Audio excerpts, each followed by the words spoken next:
Right now, the artificial intelligence industry seems to have a clear center of gravity: Nvidia. Its GPUs power the training of nearly every major AI model in the world: OpenAI, Google DeepMind, Meta, Anthropic. Almost every major AI system depends on Nvidia hardware. The company's chips have become the engines of the AI revolution.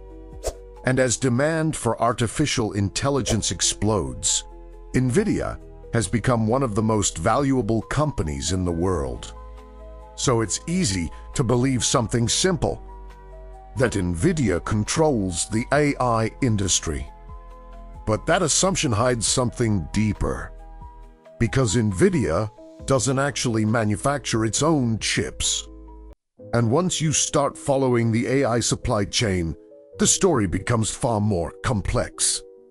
Nvidia itself depends on technologies that only a handful of companies on Earth can produce, which raises a deeper question. If Nvidia depends on them, who really controls the AI industry? To answer that question, we need to understand something fundamental about our artificial intelligence. AI is not just a software industry, it's an infrastructure system, a layered one. And every layer depends on the one below it. If you start at the top and move downward through the stack, the structure of power starts to reveal itself.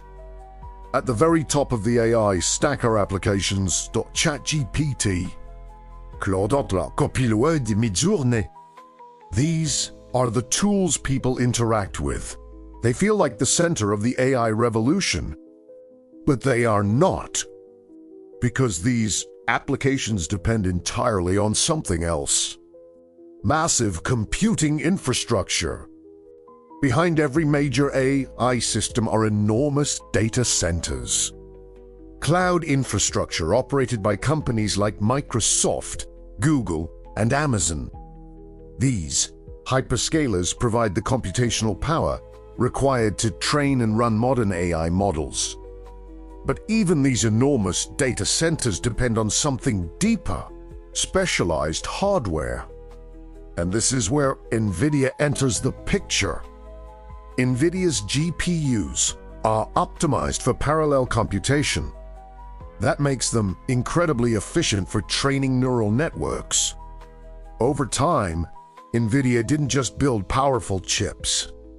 It built an entire ecosystem around them: CUDA, developer tools, machine learning libraries, framework integrations, all designed to make Nvidia hardware the default platform for AI development.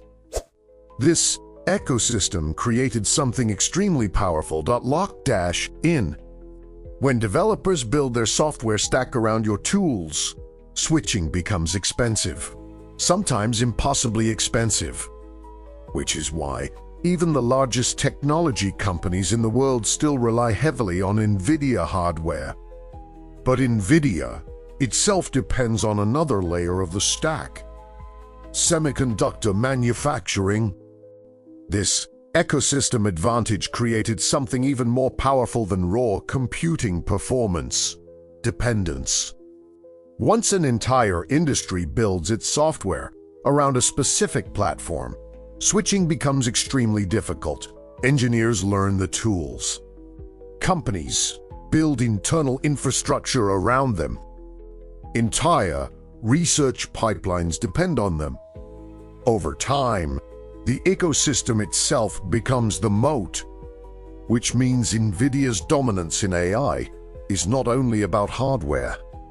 It is also about the invisible software layer that thousands of developers rely on every day. Designing a chip is one challenge. Manufacturing it is another. Nvidia designs its GPUs, but it doesn't produce them.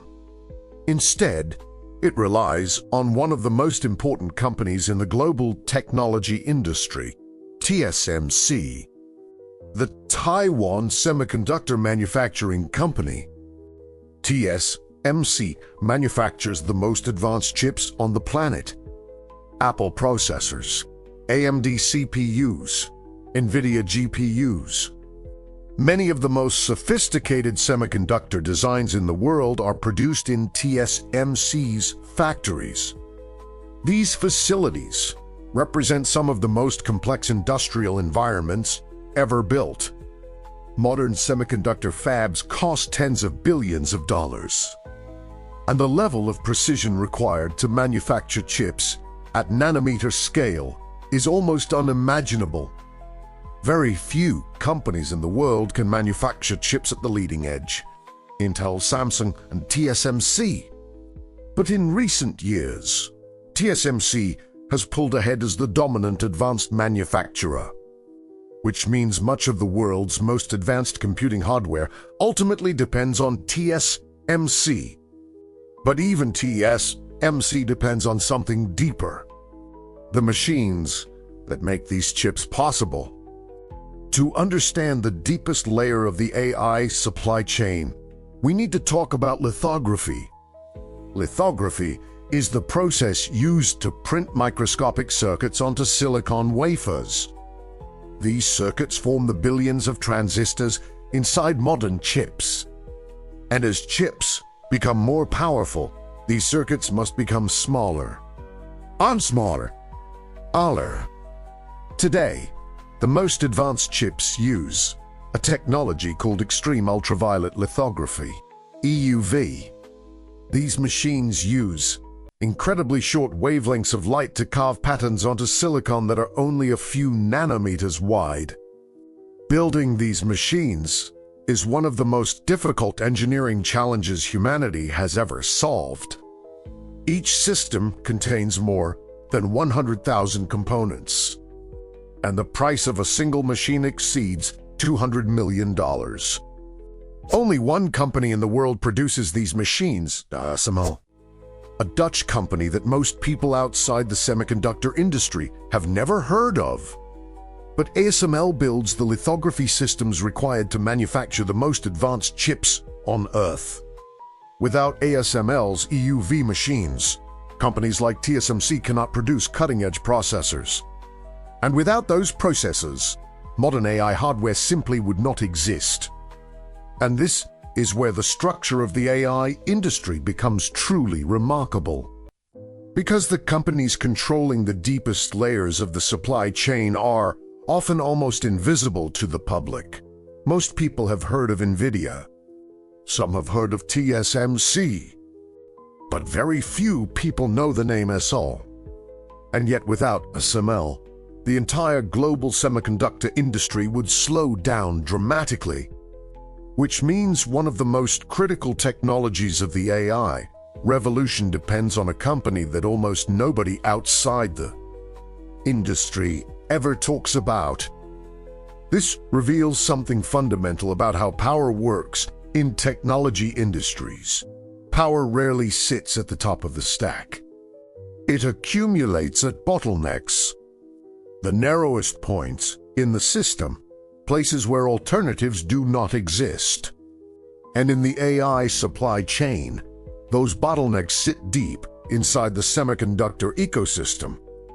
Applications depend on cloud infrastructure. Cloud infrastructure depends on GPUs. GPUs depend on advanced semiconductor manufacturing. Advanced semiconductor manufacturing depends on lithography machines. And those machines depend on an extremely specialized global supply chain. Each layer rests on the one below it.